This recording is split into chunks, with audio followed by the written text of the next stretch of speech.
They said no woman could outlast that winter. They were wrong. She didn't just survive, she built a heaven in the rafters. The first night she slept up there with the roof beams groaning above, and snow piling on the shingles like a coffin lid. She swore she could feel the difference in her bones. And by morning the water by her bed hadn't frozen. That was more than anyone else in the valley could say. They laughed behind their hands when she started soaring up the rafters. Old widow. Colleen Rock, all sinew and silent since her husband was buried last fall, stood on the roof of her own cabin in October with a saw, a hammer, and took crates of bricks hauled from the dry creek bed to miles down. No one helped her, and she didn't ask, she just kept working. Even as the neighbors rode past in their wagons and looked up, half grinning, half puzzled, some muttered things, like crazy old bird or she'll cave it in come snow. But mostly they just snorted and said it was a waste of energy.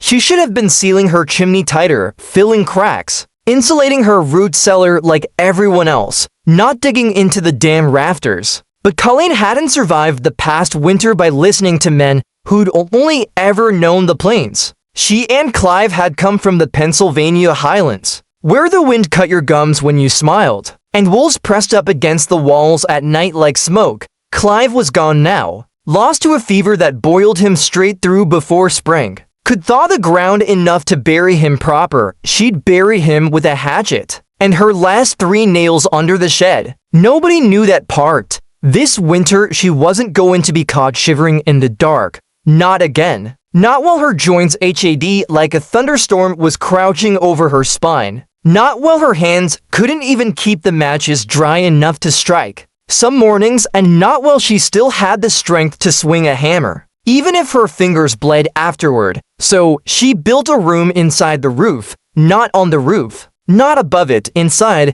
The idea had come during one of the coldest nights last February. She'd been huddled beside her stove, rocking with a quilt around her shoulders, when she noticed the air near the ceiling stayed warmer. Clive used to say, warm air always rises. And she remembered him hammering nails barefoot while building the cabin, muttering about how the heat gets caught up there like a fly in syrup. It had struck her in her half-frozen delirium that the warmest part of her cabin was the part she couldn't reach. So now, in the dry days of late fall, while the men in town were stacking more firewood and trading hunting rounds, she was soaring into her own ceiling. She removed the entire crawl space, reinforced the trusses with old barn timber, built her steep ladder from the back wall, tucked behind where the stovepipe climbed. Every night she slept up there under the peak of the frame, her body curled beneath 3 wool blankets, her breath fogging faintly in the air, but never freezing. She laid bricks between rafters, added canvas sheeting soaked in bear fat for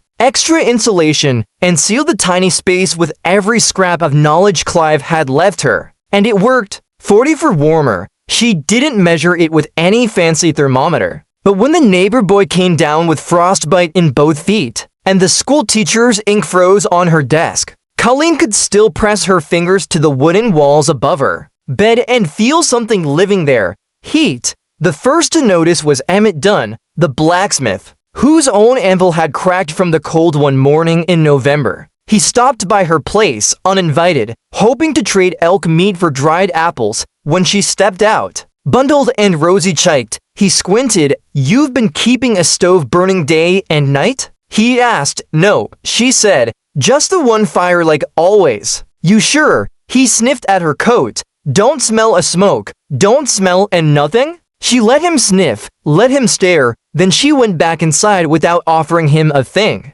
A week later, the gossip started turning. People had mocked her while she soared through the attic, said she was ruining the structure that snow load would crush her by January. But January came and she was still walking. February came and her chimney smoked no more than theirs by March. 2 babies in the valley had died from exposure, wrapped in 7 layers and still freezing in their cribs. Meanwhile, Colleen had started planting cabbage seeds in cups of warm dirt by the window. No one could figure out how she was keeping them alive. "She's hiding something," murmured the pastor's wife, who'd lost her own son to the cold the winter before. "Witchcraft, maybe." They always said that when a woman survived something, They couldn't. The turning point came during the blizzard of March 2nd, the worst whiteout in a decade. The kind that took down barns and turned rivers to iron. Colleen had been preparing since November, packing beans into glass jars, sealing flour in oilcloth, and boiling water by the gallon to store in glass bottles for warmth. But what she hadn't expected was the knock. It came on the second day of the storm, a rattling, shivering knock, so faint she thought it was just snow sloughing off the roof. Then it came again. She opened her door to find Ruth Tomlinson, the midwife, half frozen with a bundle in her arms. Behind her, trudging through snow waist deep, came the preacher's apprentice and his younger sister. Their own cabin had caved in under snow load. They'd run through the white, screaming for help. Everyone else had their doors barred. Everyone else was out of wood or out of strength. Only Colleen answered. She let them in. Ruth collapsed by the stove and unwrapped the bundle. It was a baby, purple-lipped, silent, barely moving. Put it up in the roof room, Colleen said. Now Ruth looked up at her like she'd gone mad. What are you talking about? I said get up that ladder, put that baby up there and wrap it tight. The girl obeyed. Colleen pushed the others toward it, too.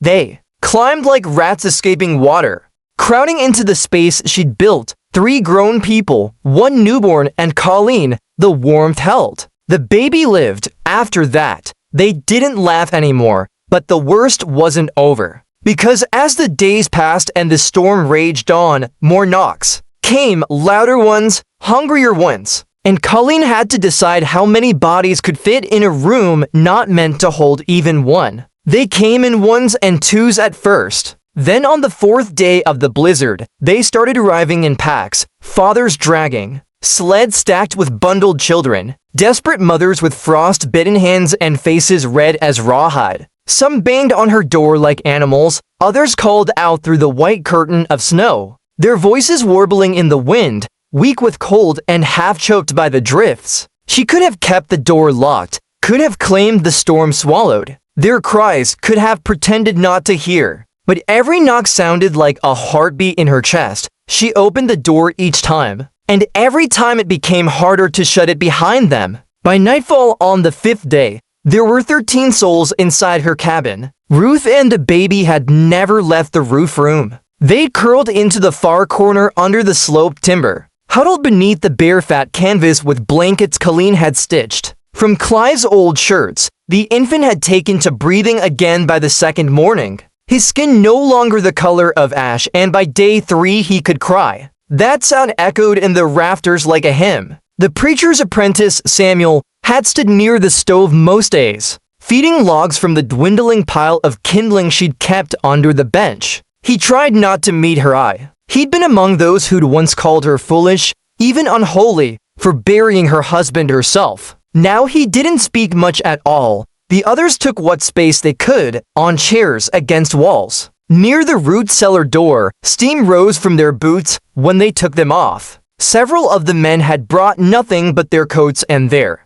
pride, expecting shelter to mean salvation, but Colleen had planned for herself, not a congregation. They ran out of space before they ran out of silence. The roof room, barely 7 feet wide and 4 trillion tall at its peak, became their only real warmth. It was never meant for more than 1, 2, at a stretch, but after Ruth and the baby came, the others insisted on their chance too. Colleen didn't argue. She rationed it to hours at a time. In rotating shifts, the worst off were given first priority, the elderly, the infants, the bloodless. Everyone else took turns climbing the steep ladder, limbs shaking, holding their breath as they pulled aside the flap that sealed off the heat. By the end of that week, even the most skeptical among them whispered about the room as if it were alive. They called it the warmth with a capital W, like some sacred thing that had chosen to stay in her rafters when God had left the valley.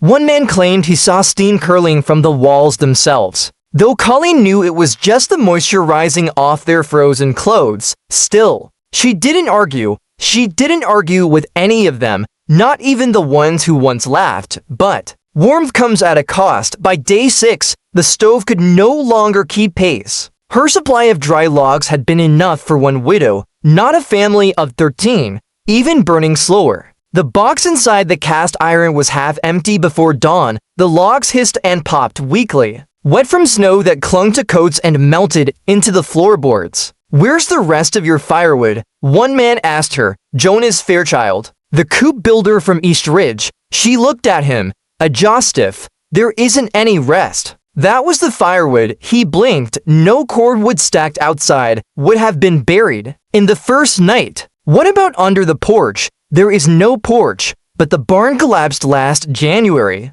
He looked round the crowded room like someone had played a trick on him. "You mean this is all you have?" She pointed to the ceiling, and that the room inside the roof was the only thing keeping them alive. Not the stove, not anymore. Even with the fire glowing orange in the belly of the cast iron, the lower part of the cabin had dipped below freezing. Breath turned to fog, ice formed around the cracks of the shuttered windows, but in the loft, wrapped in 3 layers of blankets and packed in like sardines, the temperature held, warmth rose. That old rule hadn't failed her. It was the only reason no one died that week. But hunger was another matter on the 8th day. Their rations dwindled to 3 cups of oats, half a potato, and a single squirrel left salted in a jar. The flour had molded, the beans were gone, no one had left the cabin in for days, and the snow was still higher than the fence posts. When Colleen opened the front door, she had to push against it with her whole shoulder, and even then only a slit appeared,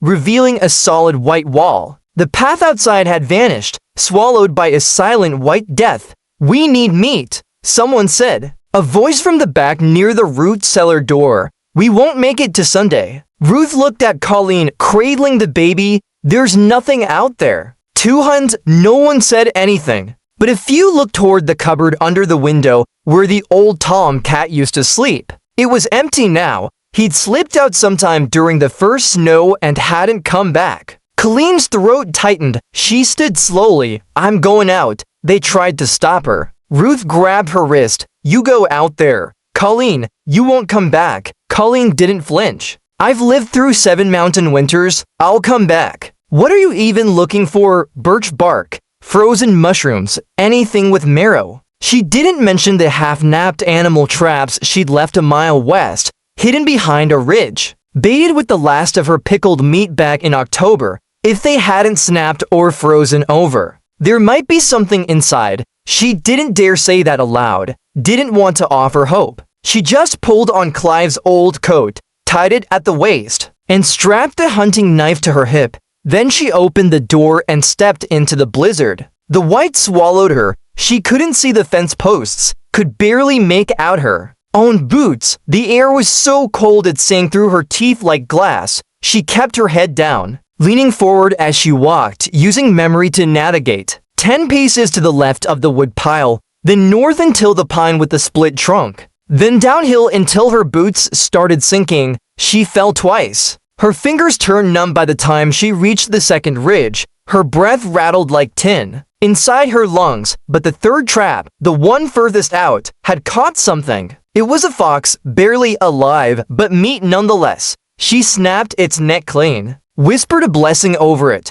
Then she wrapped it in her scarf and turned for home. The return trip nearly killed her. She'd wandered too wide, the wind carved out the landmarks. Her legs refused to lift, her arms stiffened. She stumbled once and nearly didn't get back up. Snow filled her collar. Her fingers turned purple. She only found her cabin again by spotting the curl of smoke, faint as breath, rising through the drifts. When she finally kicked the door open, they rushed to her like she was carrying salvation in her hands, and in a way she was. That fox lasted 2 days, boiled, stewed, stripped of every bone. The marrow alone gave warmth. The pelt was turned into a makeshift mitten for the baby. They passed the stew in silence. Some wept while chewing. Colleen didn't eat. She said the meat was for the ones who couldn't fight for it. Her lips were cracked, her cheeks hollow, but her eyes still burned steady. She hadn't built a miracle, she'd built something better, a way to last. On the 10th day, the storm began to die, the wind thinned, the sky above turned a weak silver. The snow stopped hammering against the cabin and began to settle.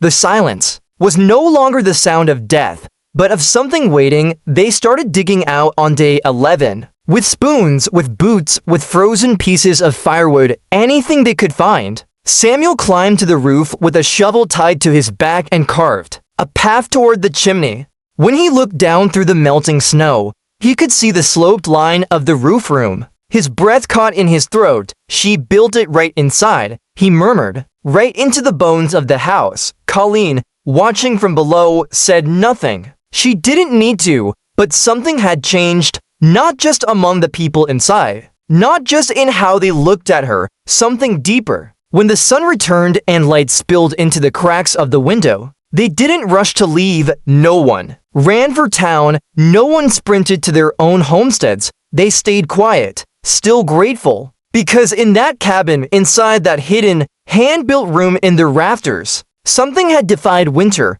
and that was a kind of holy no preacher could give them. When the thaw came, it did so with a vengeance. Snow melted fast, too fast, the kind that didn't soak gentle into the dirt, but roared down slopes in gray floods, dragging fence posts and livestock with it. Streams swelled, ice cracked open into rivers. Mud churned in great sheets across the valley floor, swallowing boots and unearthing old bones. But Colleen's cabin stood firm, even as others around the valley leaked or buckled or simply rotted through from the weight of winter. Hers held, walls steady, roof solid, and the secret room still warm. By then the others had begun to whisper a different kind of story about the widow and her house. They no longer called her crazy, they called her blessed, and that was worse. Because after you survive a storm like that, people need to believe. It came with a reason. They left her food on her porch now, cornbread in cloth wraps, smoked trout, even jars of molasses brought in from the preacher's own pantry. Children waved when she walked past.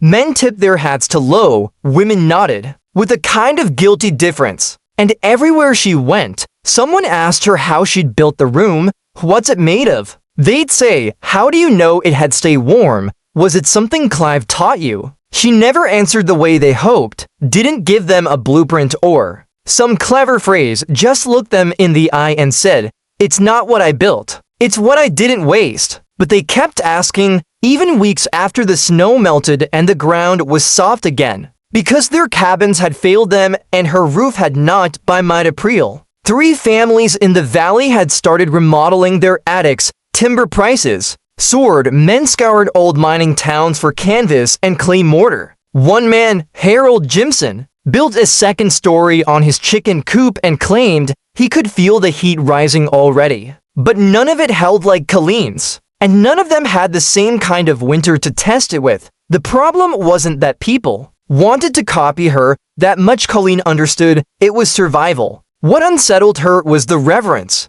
She came out one morning to find a wooden cross laid gently against her fence post. Wrapped in blue ribbon. A few days later, someone placed a circle of river stones around the base of her chimney, with dried lavender tied to the rocks. By the end of the week, a girl from the East Farm stood on her porch steps before sunrise, hands clasped like she was about to pray. Colleen opened the door before the girl could knock. Whatever story they told you, she said flatly, it ain't true. The girl flinched. They said you, I'm just a woman with a hammer. Go home. But stories have legs. By June, travelers from other towns were stopping at her fence line. Scanning the rooftop for signs of a miracle. A man from Mason Ridge tried to buy the cabin outright, offered to Oxman a 1/4 acre of barley and his own hunting rifle. Colleen turned him away with nothing but a shake of her head. That summer, Colleen kept mostly to herself. She planted in silence, dug fresh trenches round the perimeter for runoff, repaired her storm shutters. She didn't speak much to the others, unless they had a child in tow or a direct question about canning. But the gossip grew louder with every day of heat, because even in July, folks said that roof room stayed cool. They didn't understand it wasn't the room, it was her. Then came the fire, not a wildfire, not at first. It began in the east quarter of the valley where the Jarrett family still burned pine knots for heat in July because their chimney never cleared right. A spark leapt, a curtain caught. Flames licked up their wall like a tongue, and the dry wind did the rest. 3 cabins burned that day. One woman's hand melted to her ladle. Trying to save the stew, a boy nearly suffocated. And even though the others rushed with blankets and buckets and wet shirts, it was Colleen's cabin that stayed. And touched. Not because of luck, because she'd cleared brush in a 50 ft radius every spring since Clive died, dug a fire ditch by hand, hauled buckets from the creek, and stored them in her cellar by the dozen, while others danced around their cabins, praying for rain. Colleen had stood in her boots and dug. The fire died before it touched her fence. And by morning the whispers had started again, the idea that a woman alone could survive so much. The storm, the freeze, the hunger, now the fire without any man beside her. Without even a dog was too much for some men to bear. They began calling her things. Not to her face. Not where they could see the knife still strapped to her hip like it had been all winter. But in saloons and at campfires, they said maybe she'd bargained with something. That maybe Clive hadn't died natural. That maybe the roof room wasn't a clever trick at all, but a pocket of hell disguised as mercy. One man, Curtis Bell, claimed he'd seen red light glowing from the shingles at night, but Colleen knew what Curtis had seen. The sun catching the chimney's soot at just the right angle. Fear makes fools fast. That fall, something changed again. One of the preacher's boys, Thomas, not the one who'd stayed in her cabin, but the younger, came limping to her cabin in the middle of a storm. Not snow this time, but a late October sleet that cut down crops and soaked through even-tread canvas. He had a black eye, a cracked tooth, said his part done it for back talk. Said he had nowhere else to go. Colleen didn't ask questions. She made him tea, let him sit by the stove, watched his hands shake while he tried to cup warmth like it might escape through his skin. "You want to stay up there?" she asked. Nodding toward the ceiling, he didn't answer with words, just stood, climbed the ladder, and curled into the same spot Ruth had once held with her newborn. He stayed 3 days, left with boots too big and bread wrapped in cloth, never said thank you. She didn't expect him to. They kept coming one by one, all through the winter. A woman with red welts on her wrist from her husband's belt. A boy who lost his mother to fever and swore the frost was following him. Even a former cavalryman, drunk and shaking, mumbling about things he'd done at Wounded Knee. They came not for charity, but because her house held something no one else's did, something warm and steady and unseen, and because in the rafters of a widow's roof, hope had outlived winter. Then one night, the girl from the fence line came back. The one who tried to pray on her porch, only this time, she was bloodied. Her hair was matted with mud, her knees were scraped raw. She didn't knock, just slumped against the door, whispering. Colleen dragged her inside. "Who did this?" The girl blinked. "My uncle said I lied. Said I told folks he stole his neighbor's plow." "Did you?" The girl didn't answer. Didn't need to. Colleen gave her hot water, wrapped her hands, waited until she slept. Then she took her lantern, pulled on her coat, and walked out into the night. She never said what happened next, but 3 nights later, the uncle packed up and left town, took his ox and his tools, and didn't say goodbye to anyone. And when someone asked Colleen, she just said he didn't like the winter's spring came and the roof room remained. She patched a leak near the west beam, replaced her bricks that had shifted, added a second canvas layer for the coming freeze. One afternoon in May, as she sat sewing in the sunlight near the ladder, a small knock came at the door. It was the preacher's apprentice, Samuel, now grown, now married, holding a boy by the hand. "We named him Clive," he said. Colleen blinked, hand still. "Why?" "For the man who saved us." She shook her head, voice low. "Clive's dead." He smiled. "I meant the room by the following winter. 3 families had torn open their ceilings and rebuilt. One woman burned her chimney out by accident and wrote Colleen asking how to line the walls with fat-soaked canvas. Another asked if she could hire her to help install her own roof room. Colleen never charged, but she didn't help either. She just told them, build what you need, not what folks expect. Then she shut the door and climbed back into the warmth. The next winter didn't wait for December. It came early, angry, and without warning, like a debt collector pounding at the valley's doorstep with ice on its breath and hunger in its bones. The first snow fell in early November. weeks ahead of the usual freeze, and didn't melt instead. It clung, hardened, froze into slabs that made the horses slip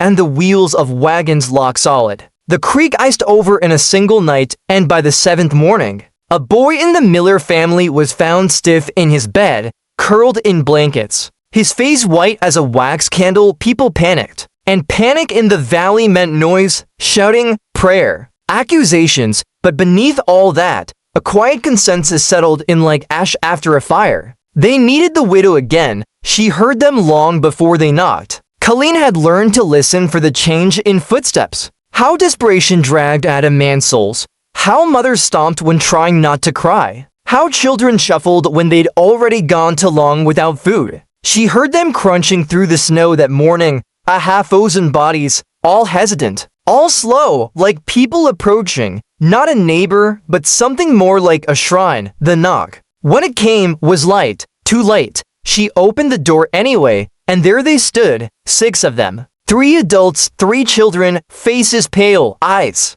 hollow, boots caked in snow that hadn't melted. One man she recognized from a spring plowshare trade. Another was the woman whose sister had married Clive's cousin in the east. The others she didn't know. No one spoke. Then the smallest boy, maybe 6 years old, stepped forward and said, "Ma," said, "Your roof saves people." Colleen looked past him at the others. No one corrected the boy. No one looked her in the eye either. She turned without a word and walked inside, left the door open. It was all the invitation they needed. By the end of that week, 17 people had come through her threshold. Some stayed only a night, just long enough to warm the blood in their fingers, and walk back to patchwork cabins with new hope. Others stayed longer, the ones with sickness, with wounds, with nowhere to go. They didn't even ask to go up to the room in the rafters anymore. They just waited for their turn, understanding now what it meant to be allowed there. How that space wasn't just insulation and fat-soaked canvas. It was earned, it was guarded. Colleen kept the same system, rotating shifts, the most fragile. First, the youngest, the feverish, the grieving. She didn't change the rules, and no one argued. Not anymore, not since the last winter, not since the last blizzard, when some of them had nearly died on her floor, while others survived simply by breathing air that hung 4 feet higher. They knew now warmth wasn't just a mercy, it was a currency, a ration. A blessing too rare to be abused. On the 12th day of snow, the baby Ruth had saved the year before returned, now a toddler, now sick. She arrived holding him in her arms again. Face haggarded, breath shallow, lips pale as ash bark. She didn't speak until after the door had closed behind her, and the boy was already up the ladder wrapped in wool and carried by Samuel. "He's not breathing right," she said, voice cracking. Colleen didn't ask questions. She handed her the kettle and stoked the fire. All night the child coughed, thin, watery wheezes like a bird trapped in a chimney. Ruth didn't sleep. Neither did Colleen. At dawn, the boy stopped coughing and breathed smooth. Ruth wept into her hands without shame. Colleen watched from her stool, fingers laced, eyes dry. "I thought he'd die like my first one," Ruth whispered. Colleen didn't reply. She just turned her head slightly toward the ceiling, toward the room above them, then back to the fire. But the winter didn't relent. February brought bitter winds, roofs cracked, wells froze. One cabin collapsed under snow so heavy it warped the joists. The town store ran out of dried goods by the 3rd week, and even the preacher rationed communion. Wine so far it turned clear with melted snow. Then the fever started. Nobody could say where they came from. The cold, the hunger, the close quarters. Maybe it didn't matter. One boy got it first, then a mother, then a hunter, then the pastor's wife, burning up in their beds, shivering from heat instead of cold. And when they did sweat, the chill in the air turned that sweat into ice, and that ice into death. It wasn't the cold now that was killing people, it was their own bodies.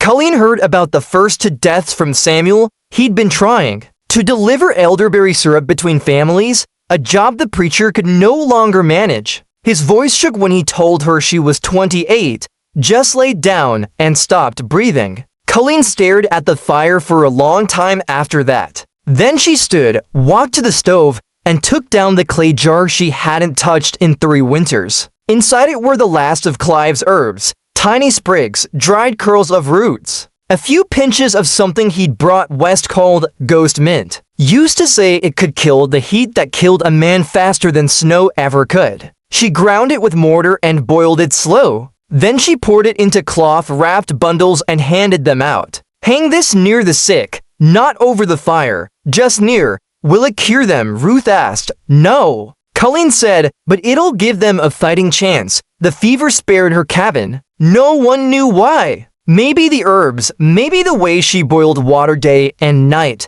filling the room with steam. Maybe it was the cold itself. Her roof room didn't allow for sweat. The warmth never turned to heat. Just stayed steady, gentle, dry. No one overheated. No one coughed blood. One child fell ill. Slept in the rafters for 2 nights and woke up. Breathing clear again, the rumor spread so fast. Colleen had people lining up in the storm. A widow with 3 children came from 12 miles away. A trapper left his dogs behind to walk here, burning with fever. She let in who she could, turned away who she couldn't, and cried only when no one could see. That spring after the fever broke, the town held a meeting, not in the church. Its roof had buckled in March, but under a canvas tent near the creek. Where the Thor had started carving trails again, 53 people gathered. Most of them had survived because of Colleen's cabin or because of someone who had. They stood in mud,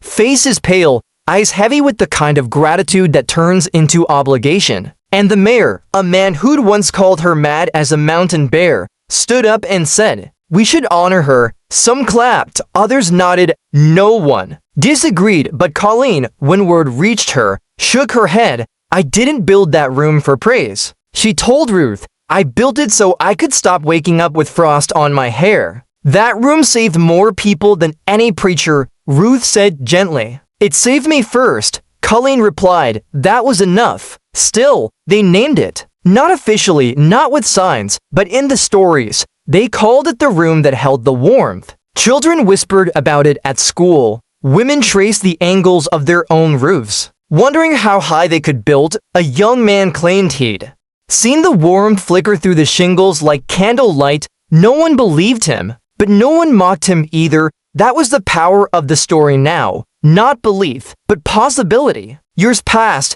children grew, fires came and went, storms tore. New pops through the trees, a second fever swept through in a later spring, weaker than the first. And Colleen aged. She never rebuilt the cabin. Never added a second story or a porch or even a railing to the ladder. She left it all as it was, as it had been the day she first crawled into the ceiling alone with a blanket and a breath that didn't freeze. She died on a cold night in her bed under the eaves, face toward the ceiling, hands folded, eyes closed, and smiling. They buried her beneath the cabin, not beside it, beneath it, lowered her into the earth, beneath the room that had saved her. The room that had saved them all. Laid bricks around her just like the ones she'd packed into the rafters all those years ago. Wrapped her in wool, placed her hammer beside her, worn smooth from time, no stone, no cross. Just a carving in the lintel above the cabin door, etched by someone whose name history won't remember. She built high so we wouldn't fall low, and in winters to come,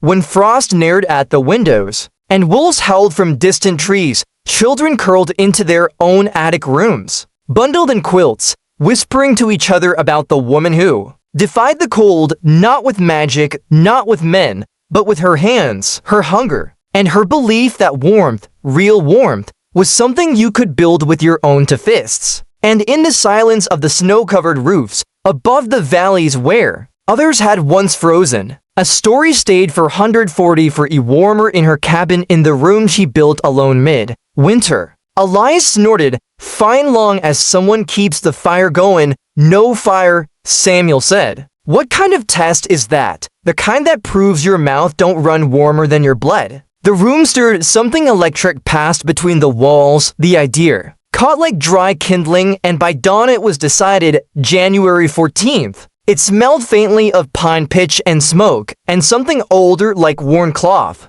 The warmth was real, subtle, but present, like stepping into a memory of heat. He climbed The room was small, smaller than he expected, low ceiling, barely enough room to sit. Bricks packed between rafters, 2 layers of waxed canvas, a blanket. Folded in the corner, he settled in, the door was barred and the wind began to howl. By midnight, the temperature had dropped to 11°. Outside, Samuel sat by a fire alone. The others had gone, some scoffing, some worried, a few left food near the door. A half gesture of hope. Inside, Elias began to shake. Not from cold, from something else. He'd expected discomfort, a chill, maybe a long night. But the silence pressed on him like a second skin. He swore he could hear the beams creak with breath. The canvas fluttered with a rhythm he couldn't name. And worse, he could hear his heart beat too clearly. He wrapped the blanket tighter. But it didn't help because it wasn't the cold that got to him,